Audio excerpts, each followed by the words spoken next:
नमस्कार मित्रों, मैं भीमसेन गुप्ता आप सभी का अनुज हिंदी यूनिवर्स चैनल पर हार्दिक स्वागत एवं अभिनंदन करता हूं। और आज मैं इस वीडियो के माध्यम से आपको ये संदेश देना चाह रहा हूं कि जो हमारी क्लासें जो संध्या के समय लाइव रहा करती थी, वो नेटवर्क प्रॉब्लम के कारण वो 2-3 दिन के लिए स्थगित किया जाता है।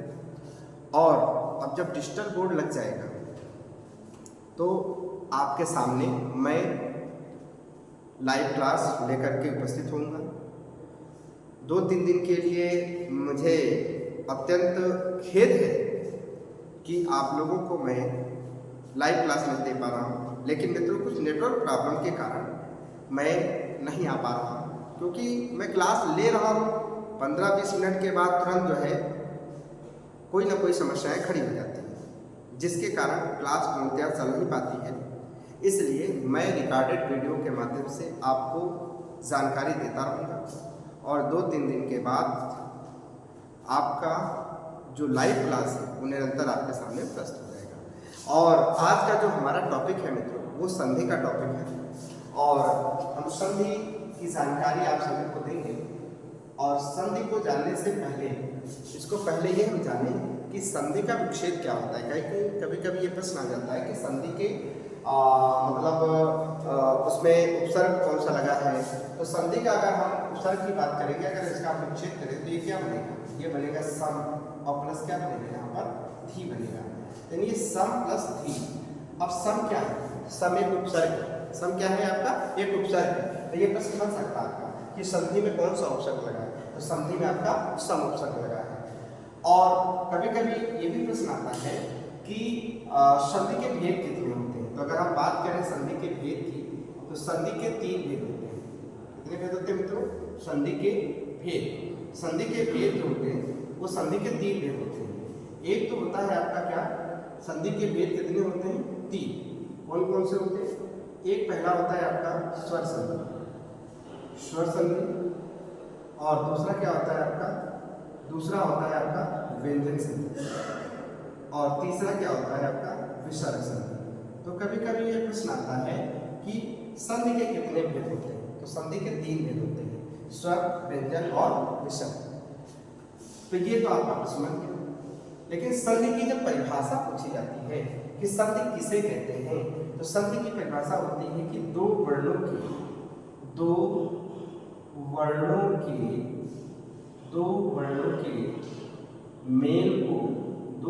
के मेल को संधि कहते हैं, संधि कहते हैं। मतलब जब दो वर्ण आपस में मिलते हैं तो उसमें कोई ना कोई विकार उत्पन्न होता है। तो जब कोई विकार उत्पन्न होता है तो उसी को ही हम संधि कहते हैं। तो ये परिभाषा आपके लिए बहुत ही इंपॉर्टेंट है कि दो वर्णों के मेल को क्या कहा जाता है, तो दो वर्णों के मेल को संधि कहते हैं। जैसे कि हम यहाँ पर बात करेंगे क्या क्या विकार होगा। तो जैसे मान लीजिए यहाँ पर लिखा है छोटा आ प्लस छोटा आ मिलकर के क्या बन गया, बड़ा आ। तो देखिए यहाँ पर विकार उत्पन्न हुआ कि नहीं हुआ। तो जब यहाँ पर विकार उत्पन्न हो गया तो यही आपका संधि है। और संधि दो वर्णों के मेल को कहा जाता है। उसी को यहाँ पर देखिए एक वर्ण ये है और एक वर्ण ये है। ये पूर्व वर्ण है, ये परवर्ण है। पूर्व और परवर्ण मिलकर के यहाँ पर देखिए क्या बन गया है, ये दीर्घ आ में परिवर्तित हो गया है। ठीक है, तो ये संधि हो रही है यहाँ पर, यानी विकार उत्पन्न हो गया है। तो परिभाषा जब ये बनी कि संधि किसे कहते हैं, तो संधि की परिभाषा आपके सामने यहाँ पर लिखा हुआ है कि दो वर्णों के मेल को संधि कहते हैं। फिर ये प्रश्न बन जाए कि संधि के कितने भेद होते हैं, तो संधि के 3 भेद होते हैं, स्वर, व्यंजन और विसर्ग। कभी कभी ये भी प्रश्न आता है कि स्वर संधि को हम अन्य किस नाम से जानते हैं। तो मित्रों मैं आगे लिखती हूँ यहाँ पर, स्वर संधि को हम अच संधि कहते हैं। क्या कहते हैं, अच संधि। और व्यंजन संधि को क्या कहते हैं, व्यंजन संधि को हम हल संधि कहते हैं। तो ये प्रश्न आ जाता है कि स्वर संधि का अन्य नाम क्या है और व्यंजन संधि का अन्य नाम क्या है। तो स्वर संधि का नाम अच है, व्यंजन संधि का नाम हल है। अब इसे अच संधि क्यों कहा जाता है, अच संधि के अंतर्गत, अच संधि इसे इसलिए कहा जाता है कि अच संधि के अंतर्गत सभी स्वर वर्ण आते हैं, स्वर वर्ण आते हैं, इसीलिए इसको अच संधि कहा जाता है। और अच देखा जाए तो अच एक प्रत्याहार है। अच क्या है? अच एक प्रत्याहार है। यहाँ पर मैं लिख दे रहा हूँ, आप अपने उत्तर पुस्तिका में नोट कर लेंगे। अच एक प्रत्याहार है।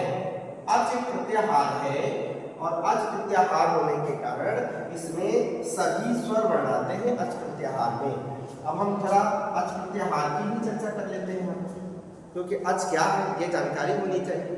तो आप सभी को पता है कि माहेश्वर सूत्रों की जो संख्या होती है, माहेश्वर सूत्र जो होते हैं वो टोटल आपके 14 सूत्र होते हैं। माहेश्वर सूत्र टोटल 14 होते हैं और इन्हीं माहेश्वर सूत्र से प्रत्याहारों की जो संख्या निकल कर आती है, तो प्रत्याहारों की जो संख्या होती है, यहाँ पर मैं लिख दे रहा हूँ, प्रत्याहारों की जो संख्या होती है वो कितनी होती है? 42। ये प्रश्न आ जाता है कि माहेश्वर सूत्रों की संख्या कितनी होती है? 14। प्रत्याहारों की संख्या कितनी होती है? 42।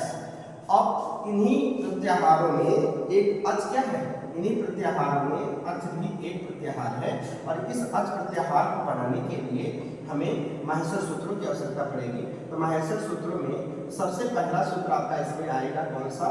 मैं आपको नोट कर दे रहा हूँ। माहेश्वर सूत्र में सबसे पहला सूत्र आएगा आपका आयुर आएगा, ठीक है। और दूसरा कौन सा आएगा इसमें? इसके अंतर्गत आपका ऋलिक आएगा। और तीसरा कौन सा आएगा इसमें? एवंग आएगा, एवंग। और चौथा इसमें सूत्र कौन सा प्रयोग हो जाएगा? ए और च, एवं। ये 4 सूत्र हैं। जब भी अच प्रत्याहार को बनाते हैं तो इसके अंतर्गत हम जो हलंत वाले जो वर्ण हैं, जिनको हम हलंतन वर्ण कहते हैं, इनकी गणना हम प्रत्याहार के अंतर्गत नहीं करते हैं। तो अब आप देखेंगे अच प्रत्याहार के अंतर्गत जो भी वर्ण आएंगे, इसमें से हम अड़ा को हटा देंगे, का को हटा देंगे, अंगा को हटा देंगे और चा को हटा देंगे। यानी इसमें क्या क्या बचा आपका? आ हो गया, ई हो गया, उ हो गया, ऋ हो गया, लृ हो गया, ए आ गया, ओ, ऐ, औ। ये मतलब इतने स्वर आए और ये सभी स्वर हैं, इसीलिए स्वर को अच के नाम से जानते हैं। अब बात हम व्यंजन की करेंगे कि व्यंजन को हल क्यों कहा जाता है। तो व्यंजन को हल, व्यंजन को जो व्यंजन संधि है इसको क्या कहा जाता है? इसको हल कहा जाता है। इसको हल संधि भी कहते हैं व्यंजन को। अब हल संधि क्यों कहते हैं? क्योंकि हल एक प्रत्याहार है। हल एक प्रत्याहार है। इस प्रत्याहार में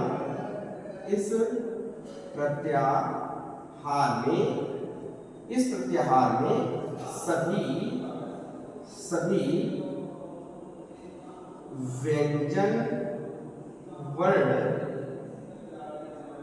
आते हैं।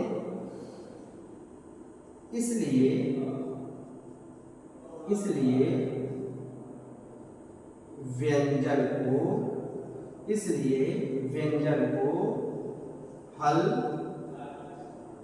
संधि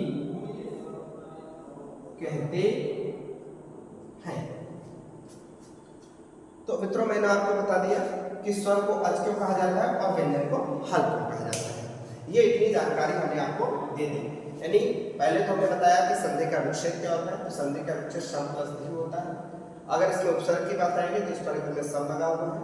अगर संधि के भेद की बात करें तो संधि के 3 भेद होते हैं। एक होता है स्वर संधि, दूसरा होता है व्यंजन संधि, तीसरा क्या होता है? विसर्ग संधि। स्वर संधि को अच संधि भी कहा जाता है और व्यंजन को हल संधि भी कहा जाता है।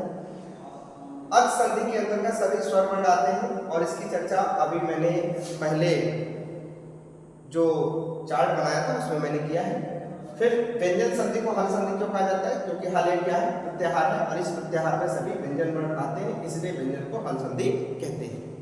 अब जरा हम बात करेंगे स्वर की परिभाषा क्या होती है, व्यंजन की परिभाषा क्या होती है। इसकी गणना हम करेंगे। तो अब हम बात करेंगे स्वर की परिभाषा क्या होती है। स्वर संधि की परिभाषा क्या होती है? तो स्वर संधि की परिभाषा ये होती है कि स्वर के साथ जब स्वर का योग होता है, हम यहाँ पर लिख देंगे स्वर वर्ण का योग किसके साथ होता है? जब स्वर वर्ण के साथ होता है, स्वर वर्ण के साथ होता है। स्वर वर्ण का योग जब स्वर वर्ण के साथ होता है, यानी स्वर वर्ण धन स्वर वर्ण बराबर स्वर संधि। मतलब कभी भी स्वर का योग किसके साथ होता है? स्वर का योग स्वर के साथ ही होता है, इसलिए इसको क्या कहते हैं? हम स्वर संधि कहते हैं। व्यंजन संधि की परिभाषा क्या होती है? व्यंजन संधि की परिभाषा ये होती है कि व्यंजन संधि में हमेशा या तो इसका योग स्वर के साथ होता है, स्वर प्लस व्यंजन बराबर व्यंजन संधि। व्यंजन संधि इसको याद रखेंगे, ये पहला नियम है इसका व्यंजन संधि की परिभाषा का। स्वर का योग व्यंजन के साथ भी हो सकता है, उसको व्यंजन संधि कह सकते हैं। दूसरा क्या होता है कि व्यंजन का योग किसके साथ होता है? स्वर के साथ होता है, तो उसको भी हम व्यंजन संधि कह सकते हैं। ठीक है। तीसरा क्या होता है कि व्यंजन का योग किसके साथ? व्यंजन के साथ ही होता है, तो उसको क्या कहते हैं? उसको कहते हैं व्यंजन संधि। देखिए व्यंजन संधि की परिभाषा क्या है? व्यंजन संधि की परिभाषा हमने शॉर्ट ट्रिक में बता दिया है, क्योंकि परिभाषा में यही पूछा जाता है आप लोगों को। ठीक है, कि जब स्वर का योग व्यंजन के साथ होगा उसको भी व्यंजन संधि कहेंगे, और जब व्यंजन का योग किसके साथ होगा? स्वर के साथ होगा, तो उसको भी व्यंजन संधि कहेंगे। या व्यंजन का योग व्यंजन के साथ होगा, उसको भी हम क्या कहेंगे? व्यंजन संधि ही कहेंगे। ठीक है, तो ये व्यंजन संधि की परिभाषा है। और स्वर वर्ण के साथ स्वर वर्ण का योग होगा, उसको हम क्या कहेंगे? उसको हम स्वर संधि कहेंगे। जैसे अभी स्वर संधि की परिभाषा की बात करें तो अभी स्वर का योग किसके साथ हुआ था? स्वर के साथ। देखिए यहाँ पर भी स्वर है, यहाँ पर भी स्वर है, दोनों का योग क्या बन गया? यहाँ पर बड़ा आ। अब ये देखिए परिवर्तन हो गया, तो इसको क्या कहेंगे? स्वर संधि कहेंगे। लेकिन अगर इसमें हम करें, जैसे मान लीजिए कि क्या लिखा हुआ है, जैसे लिखा हुआ है कि जैसे लिखा है वाक लिखा है, क्या लिखा है मित्रों? वाक, और प्लस यहाँ पर क्या लिखा है? निशा लिखा है। अब यहाँ पर देखिए किसका योग है? यहाँ पर का व्यंजन है कि नहीं है? और धन यहाँ पर क्या है? छोटी बड़ी ई का योग है। अब क के साथ बड़ी ई का योग लगा हुआ है, तो जब क के साथ बड़ी ई का योग लगा, अब यहाँ पर देखिए व्यंजन है और यहाँ पर क्या है? स्वर है। मिल गया आपको एक व्यंजन और यहाँ पर एक स्वर लग गया। तो जब यहाँ पर व्यंजन है और यहाँ पर स्वर है, तो आप सभी को पता है कि व्यंजन संधि में का परिवर्तन किसमें हो जाता है? ग में हो जाता है। अब यहाँ पर देखिए, यहाँ पर व्यंजन संधि हो गई यहाँ पर। तो जब व्यंजन का योग स्वर के साथ होगा, या स्वर का योग व्यंजन के साथ होगा, या व्यंजन का योग व्यंजन के साथ होगा, तो वहां पर क्या हो जाएगा? वहां पर व्यंजन संधि ही होती है। ये व्यंजन संधि की परिभाषा हो गई। अब हम बात करें किसकी? विसर्ग संधि की बात करेंगे। किसकी बात करेंगे? विसर्ग संधि की बात करेंगे। तो विसर्ग संधि में भी एक नियम होता है कि जब भी विसर्ग का योग विसर्ग के साथ होता है, मतलब अगर हम यहाँ पर कहते हैं कि जब विसर्ग का योग किसके साथ हो? या तो स्वर के साथ हो। विसर्ग का योग स्वर के साथ होगा तो भी वहां पर विसर्ग संधि होगी। ठीक है, विसर्ग का योग अगर स्वर के साथ होगा तो भी वहां पर विसर्ग संधि होगी। और अगर यहाँ पर विसर्ग का योग, ये पहला नियम हो गया और ये दूसरा नियम हो गया, विसर्ग का योग अगर किसके साथ हो? व्यंजन के साथ हो, तो भी वहां पर क्या होगी? वहां पर व्यंजन विसर्ग संधि होगी। तो यहाँ पर इस नियम को याद रखना है कि विसर्ग का योग स्वर के साथ होगा तो उसको विसर्ग संधि कहेंगे, और विसर्ग का योग व्यंजन के साथ होगा तो उसको भी हम क्या कहेंगे? उसको भी हम विसर्ग संधि ही कहेंगे। तो स्वर संधि, व्यंजन संधि और विसर्ग संधि, ये आप लोगों को पूर्णतः समझ में आ गया होगा। अब थोड़ा सा हम चर्चा करेंगे इसके बारे में, संधि के भेद, जो स्वर संधि के भेद हैं उसके बारे में हम चर्चा करेंगे। स्वर संधि के भेद। अब स्वर संधि के भेदों की अगर हम चर्चा करेंगे तो सबसे पहले इसमें कौन सी संधि आती है आपकी? दीर्घ स्वर संधि। कौन सी आती है? दीर्घ स्वर संधि।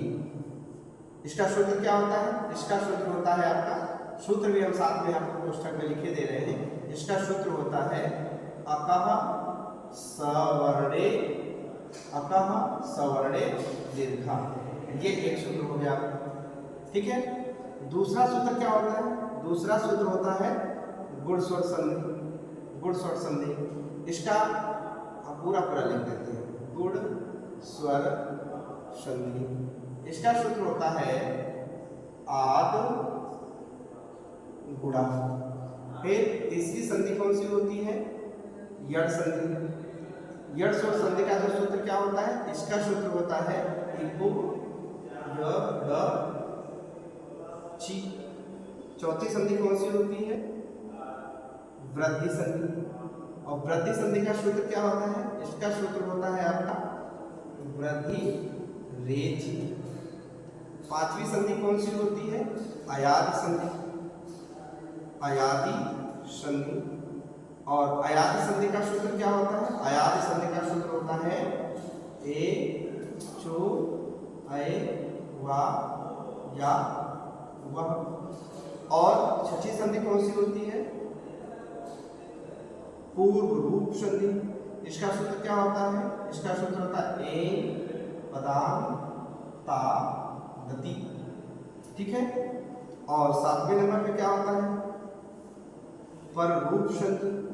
इसका सूत्र क्या होता है? इसका सूत्र होता है ए पर रूप। मित्रों, ये स्वर संधि के भेद हैं। और यहाँ से इस छात्रों का किसी भी संधि का भेद भी पूछ लेता है कि कौन स्वर संधि का भेद है, कौन स्वर से भेद नहीं, और सूत्र भी आपके सामने लिखा हुआ है। बस आज की कक्षा यहीं तक। बाकी आपको जो उनके भेदों की जो जानकारी है वो अगली कक्षा में हम आपको उपलब्ध कराएंगे। धन्यवाद। जय हिंद, जय भारत।